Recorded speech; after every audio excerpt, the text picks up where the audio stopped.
Hello everybody, welcome to OPPO A6 Pro. Today I'm going to show you screen recording on OPPO A6 Pro 5G.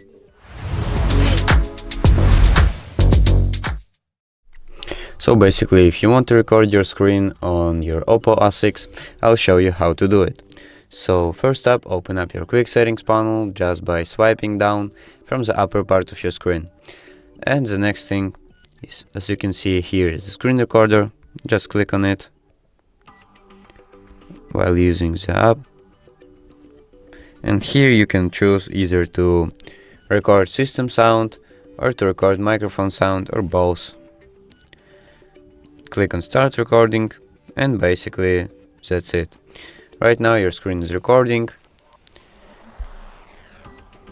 as you can see by this panel right here. You can pause your recording, you can turn on the microphone,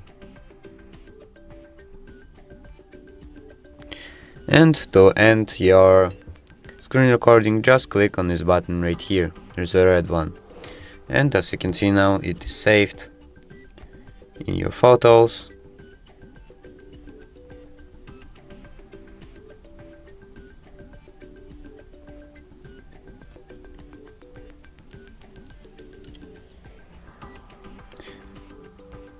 So basically that's it.